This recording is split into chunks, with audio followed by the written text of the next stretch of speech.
Hello guys.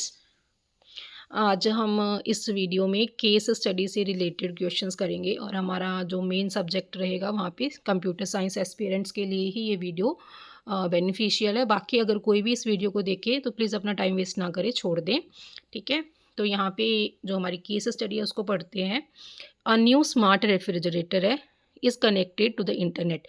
Smart है तो internet से कनेक्ट होगा ही होगा, तभी वो स्मार्ट है। इट हैज़ कैमराज, उसके अंदर कैमराज हैं जिसके ज़रिए उसके अंदर वो उनके फ्रीज़र के अंदर जो भी सामान पड़ा है उसको वो मॉनिटर करता है।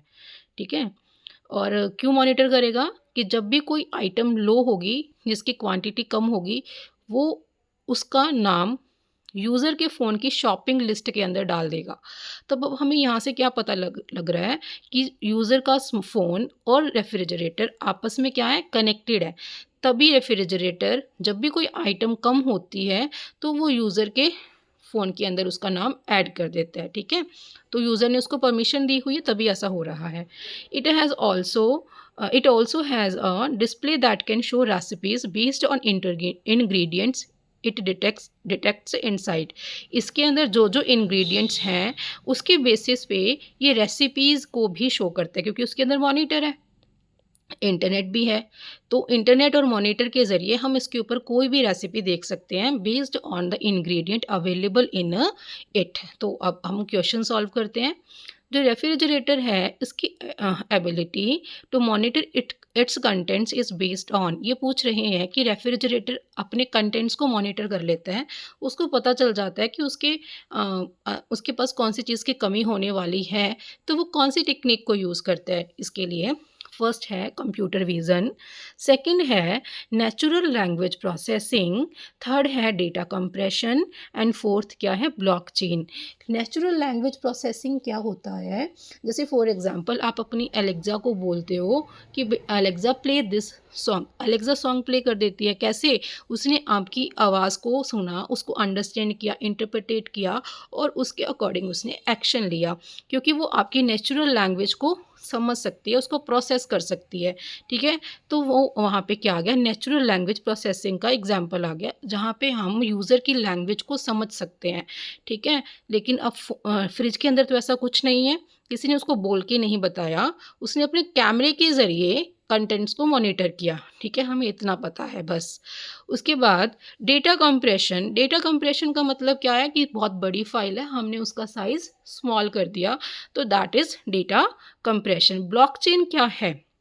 Blockchain it is a decentralized server, decentralized server है ये। डिसेंट्रलाइज्ड का मतलब क्या है कि इसके अंदर जो डेटा है एक लोकेशन पे ना होके सारे के सारे इंटरकनेक्टेड कंप्यूटर्स के ऊपर पड़ा है। ठीक है, और ऐसा क्यों? क्योंकि ये डिजिटल ट्रांजैक्शन, बैंकिंग ट्रांजैक्शंस को स्टोर करने के लिए ये ब्लॉकचेन के ऊपर हमने डेटा सारे के सारे कंप्यूटर्स के ऊपर रखा हुआ है। ठीक है, लेकिन जो हमारे नॉर्मली डीबीएमएस होते हैं, डेटाबेस मैनेजमेंट सिस्टम्स होते हैं, उसके अंदर डेटा हम एक ही लोकेशन के ऊपर रखते हैं और वहीं से सारे एक्सेस करते हैं। ठीक है, ब्लॉकचेन के अंदर ऐसा नहीं है। अब डेटा सारी जगह पे पड़ा है, तो क्या होगा इसके अंदर, अगर एक यूज़र को भी डेटा चेंज करना है तो सारे के सारे यूज़र से उसको परमिशन लेनी पड़ेगी। ठीक है, तो इसको हम क्या बोलते हैं, ब्लॉकचेन। इसके अंदर डेटा तो सिक्योर है, लेकिन इसके ऊपर कोई ट्रस्ट नहीं करता। इसको मेनली क्रिप्टो करेंसीज को क्रिएट करने के लिए यूज़ किया जाता है। कई लोगों ने इसको मतलब कई जो कंट्रीज़ हैं, इन्होंने इसको एक कॉन्स्टिट्यूशनल इसको अप्रूव भी कर दिया है ब्लॉकचेन की क्रिप्टो करेंसीज़ को, लेकिन कई कंट्रीज़ अभी भी इसको अप्रूवल नहीं दे रही हैं। उसके बाद फोर्थ ऑप्शन है, जबकि वो हमारा फर्स्ट ऑप्शन है, that is computer vision. Computer vision जैसे हमारे स्मार्टफ़ोन्स हैं, वो क्या करते हैं, हमने उनके ऊपर फेस पासवर्ड लगा दिया, तब हम अपने फेस के साथ ही हम उसको ओपन कर सकते हैं, मतलब वो हमारी पिक्चर्स को रिकॉग्नाइज़ कर रहे हैं। ठीक है, अब मैंने कंप्यूटर को बोल दिया कि आप प्लीज़ इस पिक्चर को रिकॉग्नाइज़ कीजिए, ये कौन सी पिक्चर है, मतलब ये ट्री की पिक्चर है या फ्लावर की पिक्चर है, तो वहाँ पे भी क्या हो रहा है, पिक्चर की इमेज रिकॉग्निशन हो रही है, ठीक है। और थर्ड एग्जांपल क्या हो सकता है, जैसे आप गूगल लेंस के ज़रिए आप डेटा टेक्स्ट को एक्सट्रैक्ट कर रहे हैं, तो वहाँ पे भी क्या यूज़ हो रहा है, कंप्यूटर विज़न यूज़ हो रहा है, जहाँ पे हम पिक्चर्स को देख के उसमें से कुछ ना कुछ इन्फॉर्मेशन फाइंड आउट करते हैं, इन्फॉर्मेशन को एक्सट्रैक्ट करते हैं, ठीक है। तो हम उसको क्या बोलते हैं, कंप्यूटर विज़न। तो फ्रीज़र भी तो यही कर रहा है, वो क्या कर रहा है, जो जो सामान पड़ा है उसको क्या कर रहा है, मॉनिटर कर रहा है, देख रहा है, उसको मॉनिटर कर रहा है और देख रहा है कि कौन सी चीज़ इसमें कम है, और उसके अकॉर्डिंग उसका डेटा, उसका नाम यूज़र के स्मार्टफ़ोन के अंदर ऐड कर रहा है, ठीक है। तो यहाँ पे सेकंड ऑप्शन, ये इसका ऑप्शन रहेगा कंप्यूटर विज़न।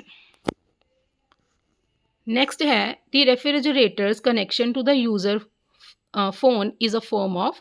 तो यहाँ पे डिवाइस है, ये दोनों ही डिवाइसेज़ हैं, दोनों आपस में कम्युनिकेट कर रही हैं, तो इसका आंसर रहेगा डिवाइस टू डिवाइस कम्युनिकेशन। ये पता नहीं क्यों हैंग हो रहा है आज बार बार। When the refrigerator adds an item to the shopping list on the phone. जब रेफ्रिजरेटर शॉपिंग लिस्ट के अंदर, फ़ोन के अंदर एक लिस्ट है शॉपिंग लिस्ट, उसके अंदर एक आइटम को ऐड करता है, तब हम उसको क्या बोलते हैं, डेटाबेस ऑफ आइटम्स। यहाँ पे मैंने बोला कि चिलीज़ ख़त्म है, टमाटोज़ ख़त्म है, ठीक है, कोई वेजिटेबल नहीं है, कोई फ्रूट नहीं है, तो यहाँ पे एक लिस्ट बन रही है जिसको हम क्या बोलते हैं, database of items. The recipes shown on the display are likely retrieved from। जो रेसिपीज़ हैं, जो डिस्प्ले के ऊपर शो हो रही हैं, मॉनिटर के ऊपर शो हो रही हैं, इन द रेफ्रिजरेटर, वो कैसे आ रही हैं, ठीक है। आप याद रखो, फ्रीजर के अंदर कोई मेमोरी कार्ड की बात नहीं की उन्होंने, उन्होंने बोला है कि इंटरनेट ज़रूर है उसके ऊपर, इंटरनेट है, ठीक है, इंटरनेट से कनेक्टिविटी है। तो मेमोरी कार्ड के बारे में तो इन्होंने बात ही नहीं की कि हमारे पास कोई मेमोरी कार्ड है, यूज़र के फ़ोन के पास कोई फ़ाइल है। तो हमने सिर्फ एक ही चीज़ देखी कि जब कोई चीज़ कम हो जाती है तब हम उसका डेटा यूज़र के फ़ोन के अंदर, एक शॉपिंग लिस्ट है उसके अंदर ऐड कर देते हैं। उसके अलावा हमने कुछ और बात नहीं पढ़ी। एक एक्सटर्नल हार्ड ड्राइव है, इसके बारे में भी उन्होंने कुछ नहीं लिखा। तब हम क्या बोलेंगे, एक रिमोट डेटाबेस और एपीआई, ठीक है, एक डेटाबेस जो रिमोट लोकेशन के ऊपर पड़ा है, हम वहीं से रेसिपीज़ को देखेंगे, बिकॉज़ हमें पता है कि हमारे रेफ्रिजरेटर के अंदर इंटरनेट है। Fifth question and last question. The entire system's functionality from detecting low items to updating the shopping list is a prime example of the application of। ठीक है, ये किसका एक एग्जाम्पल है, हमें ये बताना है। यहाँ पे हम डिवाइसेस को आपस में कम्युनिकेट करवा रहे हैं, दो डिवाइसेस है जो आपस में इंटरकनेक्टेड हैं। इस टेक्निक को हम क्या बोलते हैं, इंटरनेट ऑफ थिंग्स, जिसके अंदर बहुत सारी आइटम्स आपस में कम्युनिकेट करती हैं और इंटरनेट के ज़रिए एक दूसरे से क्या रहती हैं, कनेक्ट रहती हैं। जैसे स्मार्ट होम है, स्मार्ट होम के अंदर जितने भी घर के अंदर इक्विपमेंट्स हैं, फैंस हैं, ट्यूब्स हैं, लाइट्स हैं, एसीज़ हैं, कैमराज हैं, वो सारे के सारे आपके मोबाइल फ़ोन के साथ कनेक्टेड रहते हैं बाय यूजिंग द इंटरनेट। अब आप अपने मोबाइल फ़ोन से आप उनको कहीं से भी कभी भी एक्सेस कर सकते हो, आप उनको ऑन ऑफ कर सकते हो, आप उनको कंट्रोल कर सकते हो एट योर फिंगर टिप्स। तो इसी को हम क्या बोलते हैं, इंटरनेट ऑफ थिंग्स। इसके बहुत सारे एग्जांपल्स हैं, स्मार्ट सिटीज़, स्मार्ट कार, ठीक है, और इंडस्ट्रियल ऑटोमेशन, वेयरेबल्स, ठीक है, ये सारे के सारे इसके एग्जांपल्स हैं। वर्चुअल रियलिटी क्या रहती है कि आप उस एनवायरनमेंट के अंदर नहीं हैं, लेकिन आपके सामने ऐसी चीज़ें, आपको ऐसे एक डिवाइस दे दी गई है जिसके ज़रिए आप ये फील करते हैं कि you are in the same environment.